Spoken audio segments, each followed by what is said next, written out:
My brothers and sisters, the mind is one of the greatest gifts Allah has given us. Yet, too often, we allow it to be clouded with negativity. Thoughts that steal our peace, limit our potential, and distance us from the blessings that are already within our reach. Remember, you cannot live a positive life with a negative mind. Just as a garden will bloom when watered with care, your mind will flourish when nurtured with gratitude, faith, and hope. Today, let us talk about reprogramming our minds, removing the weeds of negativity and planting seeds that will bear fruits of success, peace, and purpose. Negative thoughts are rarely random. They have a beginning, a source, and a story behind them. Many times, we simply allow them to enter our hearts and minds without questioning why they are there, or what purpose they serve. If you trace these thoughts back to their origin, you may find they stem from a painful experience in the past, an unkind word from someone you valued, a disappointment that made you doubt yourself, or even a false belief you've repeated so many times that it feels like truth. Recognizing the source is the first step in taking away its power. Imagine if someone kept leaving rubbish at your doorstep every morning, and you never questioned where it came from. It would keep piling up until your home became unbearable. But the moment you catch the person and address the cause, you can stop the flow. Negative thinking works the same way. It may come from certain environments where people constantly complain, criticize, and focus only on what's wrong. It may come from media that thrives on fear, bad news, and comparison, feeding the mind with seeds of worry and inadequacy. It may even come from your own unchecked self-talk. Those quiet whispers telling you that you're not good enough, you'll fail, or you don't deserve happiness. If you never pause to ask, where is this coming from? Those whispers will turn into loud voices that dominate your mind. But when you stop and identify the trigger, whether it's a habit, a person, a memory, or a belief, you suddenly hold the key to change. This awareness is like turning on the lights in a dark room. The shadows lose their power because you can see them clearly. Often, negative thoughts are inherited patterns, passed down by parents, teachers, or society without malicious intent, but they linger because they were never challenged.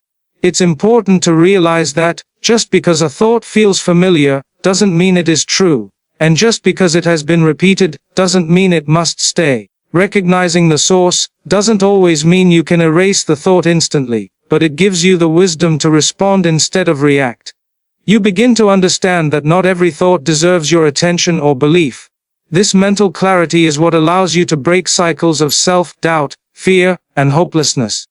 Once you can see where the negativity is entering, you can begin to shut the door to it, and open the windows to fresh, empowering perspectives that nurture the soul instead of draining it. Gratitude is one of the most powerful tools you can use to reprogram your mind and shift away from negativity. The moment you start focusing on what you have instead of what you lack, your entire perspective begins to transform. It is easy to dwell on problems, to magnify challenges, and to feel weighed down by what is missing. But when you make a habit of looking at the blessings already in your life, you begin to see how rich you truly are.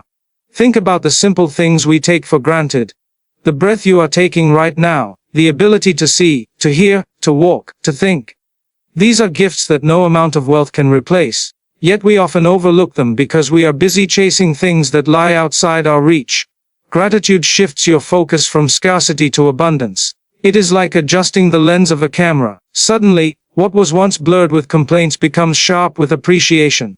Science even shows that practicing gratitude rewires the brain to be more optimistic and resilient. In faith, gratitude is not just a good habit, it is a command. The more thankful you are to Allah, the more blessings you attract, because gratitude opens your heart to receive. Even in hardship, there is always something to be thankful for. Perhaps a lesson learned, a new strength discovered, or a protection from something far worse. When you start each day by listing the things you are grateful for, you begin to train your mind to search for the good, instead of dwelling on the bad. It could be the warmth of the sun on your face, a kind word from a friend, a meal on your table, or the fact that you woke up alive when so many did not. The power of gratitude is that it multiplies. The more you acknowledge your blessings, the more you see them. It doesn't erase life's challenges, but it changes how you face them, because you realize you are not empty-handed.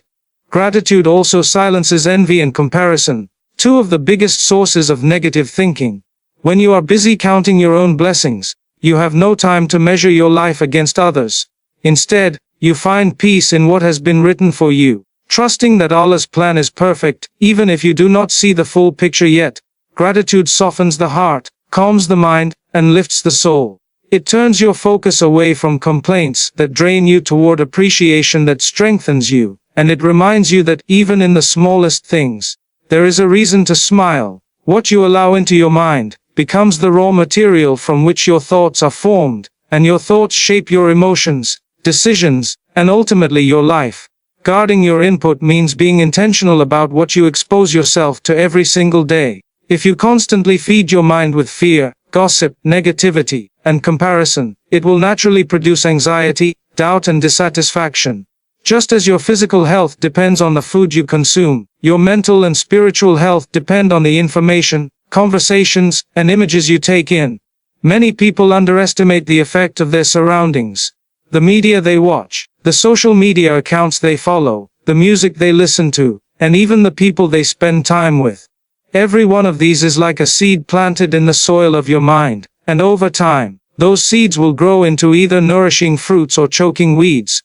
If you repeatedly hear hopeless messages, constant complaints, or destructive criticism, your mind begins to adopt that as the norm. Soon you find yourself speaking the same way, thinking the same way, and expecting the same results.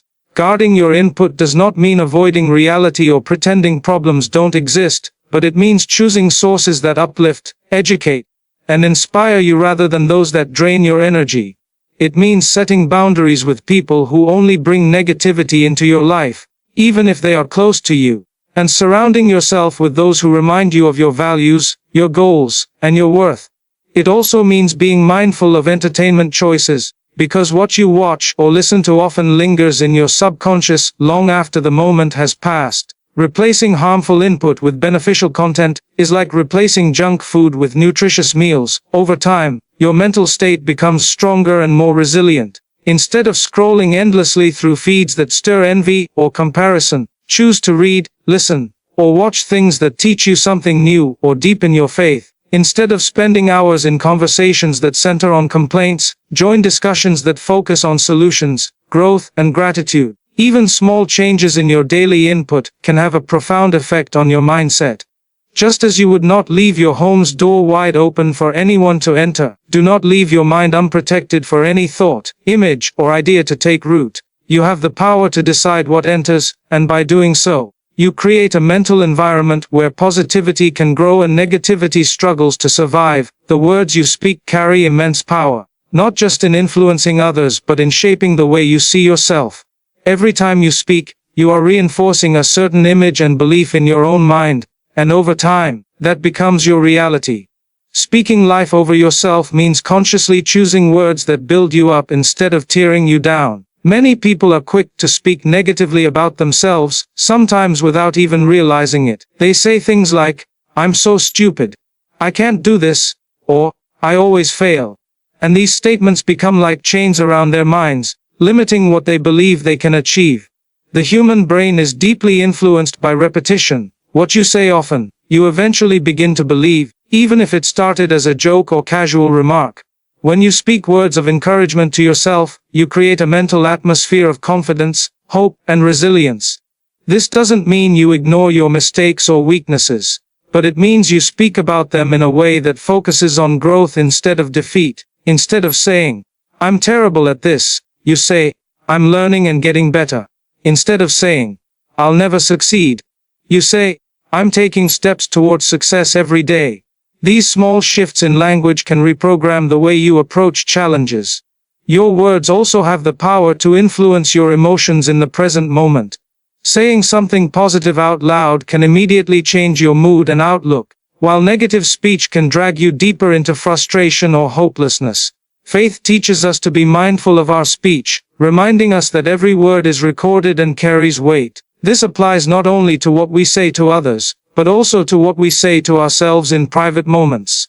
Speaking life means affirming your worth, acknowledging your blessings, and reminding yourself that your potential is greater than your current circumstances. It means talking to yourself as you would to a dear friend, with kindness, encouragement, and belief in their ability to grow.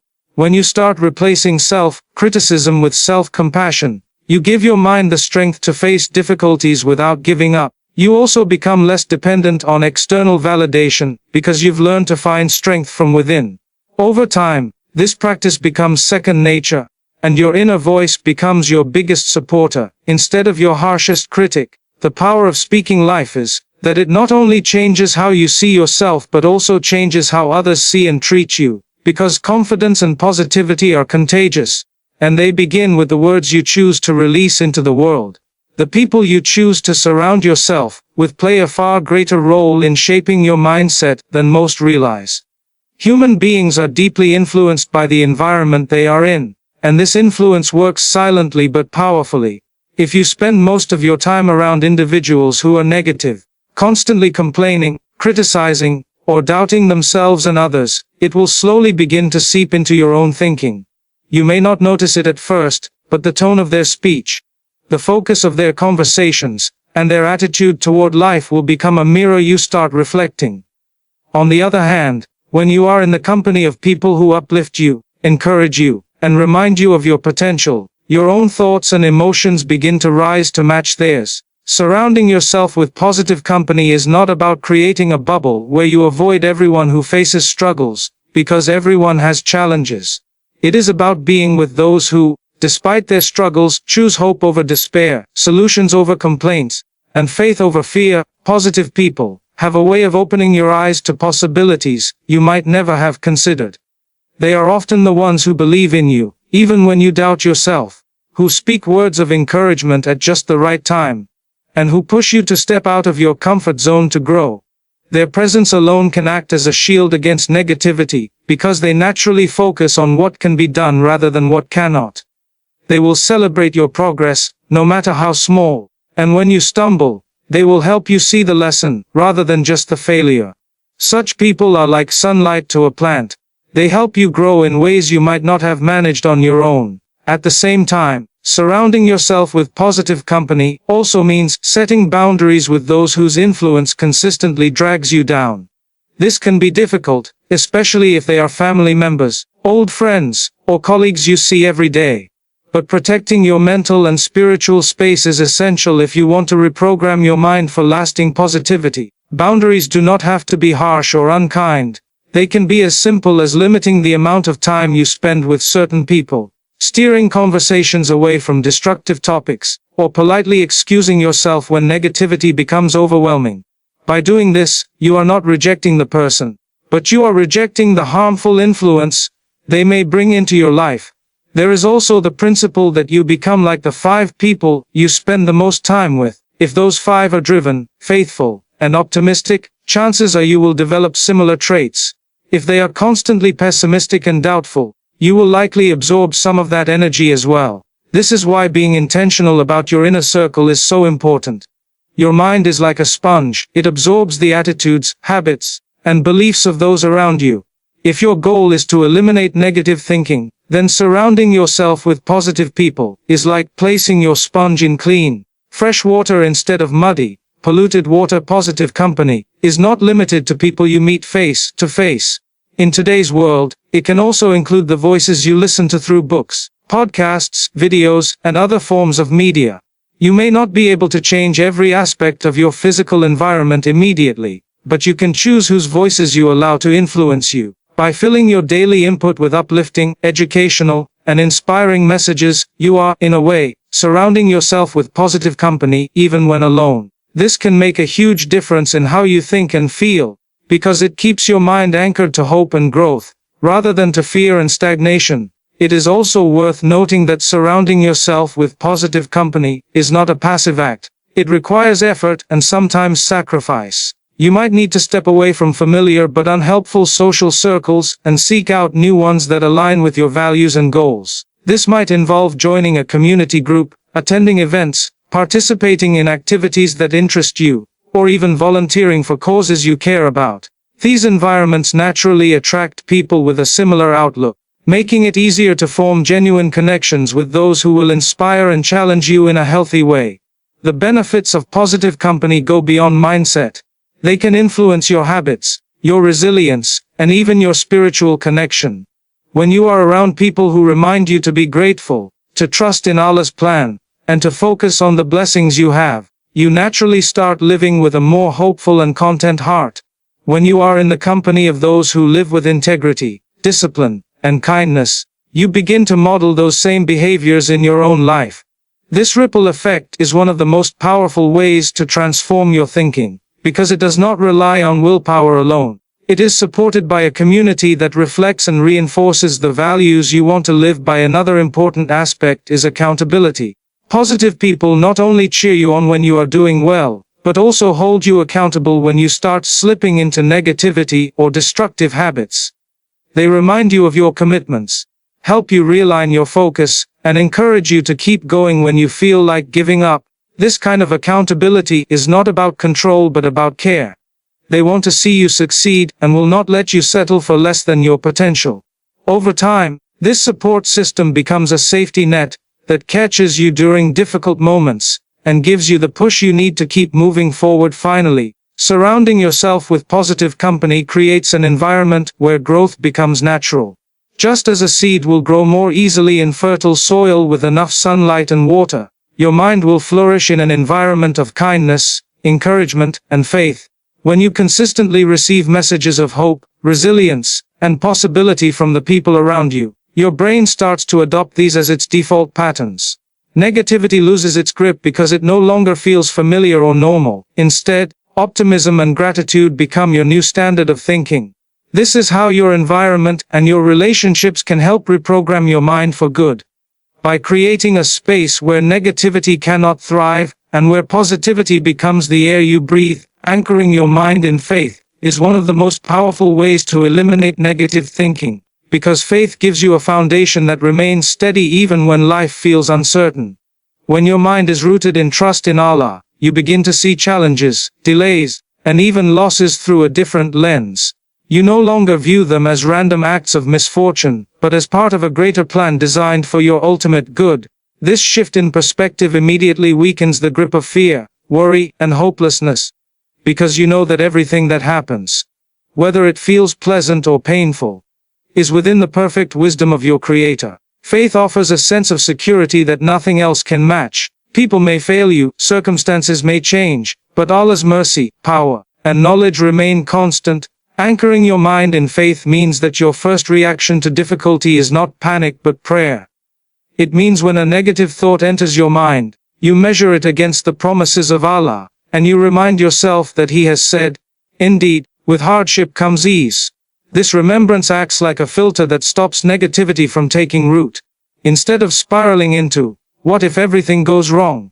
your mind learns to say, "What if this leads me to something better?" Faith does not remove challenges from life, but it gives you the strength and patience to face them with dignity and hope. When you anchor your mind in faith, you understand that trials are not punishments but opportunities to grow in patience, gratitude, and closeness to Allah. A mind anchored in faith is also less vulnerable to the noise of the world. In a time where countless voices are trying to tell you who you should be, what you should fear, and what you should chase, faith keeps you grounded in what truly matters. You stop measuring your worth by material success or the opinions of people, and you begin to measure it by your sincerity, your efforts, and your obedience to your Creator. This shift frees you from much of the anxiety and comparison that fuels negative thinking. When your ultimate goal is to please Allah, you realize that temporary setbacks and disappointments are just part of the journey, and not a reflection of your value. Anchoring your mind in faith also means turning regularly to the practices that strengthen that faith. This includes daily prayer, reciting and reflecting on the Quran, making dua with sincerity, and engaging in remembrance adirk. These acts are not just rituals, they are nourishment for the mind and soul. They fill your heart with light and clarity, making it harder for darkness and doubt to take hold. When you fill your day with moments of connection to Allah, negative thoughts find less space to grow. They are replaced by reminders of His mercy, His power, and His promises. Even something as simple as starting the day with a sincere supplication can set the tone for hours of calm, focus, and optimism. Another way faith anchors the mind is by giving meaning to hardship. Without faith, struggles can feel pointless and overwhelming. But with faith, you know that every moment of patience is rewarded, Every tear is seen, and every difficulty carries wisdom even if you cannot see it yet. This understanding transforms the way you think. You stop asking, "Why me?" and start asking, "What can I learn from this? How can this bring me closer to Allah?" This mindset reduces the emotional weight of trials and replaces it with a sense of purpose. It is much harder for negative thoughts to dominate when you believe that your struggle is part of a path that leads to something greater than this world. Faith also strengthens your resilience in moments of uncertainty. Life is full of unknowns. We cannot control the future, and this lack of control often fuels anxiety. But when you anchor your mind in faith, you learn to hand over that control to Allah. You take the necessary steps, make your best effort, and then trust that the outcome, whatever it may be, will be what is best for you. This trust lifts the burden of overthinking and constant worry. You no longer feel the need to micromanage every detail of your life, because you know that the one who controls the universe is already managing it perfectly. This kind of surrender does not make you passive, it makes you proactive without being consumed by fear of failure. Anchoring your mind in faith also involves being mindful of the company you keep and the voices you listen to. People who constantly feed your doubts or question your values can weaken your faith over time. Surrounding yourself with those who remind you of Allah, encourage you to do good, and share words of hope reinforces your mental anchor.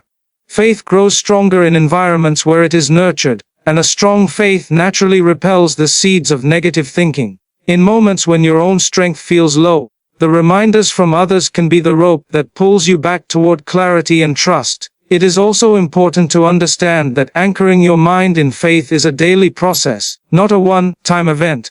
Just as a ship must constantly adjust its anchor to remain steady against changing tides, you must consistently return to your source of strength to stay grounded. There will be days when your faith feels unshakable and days when it feels fragile.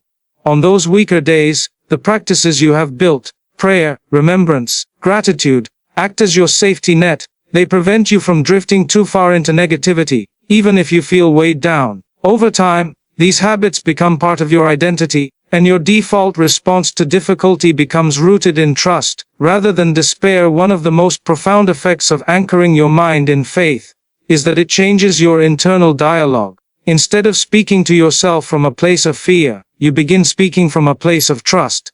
Instead of thinking, "I can't handle this," you think, "With Allah's help, I can endure this." Instead of focusing on everything that could go wrong, you focus on what could go right, and even if it doesn't go as planned, you trust that it will still lead to something good. This shift in self-talk has a powerful effect on your overall mental state, making it much harder for negativity to dominate your thoughts. Finally, when your mind is anchored in faith, you carry a sense of peace that is not easily shaken.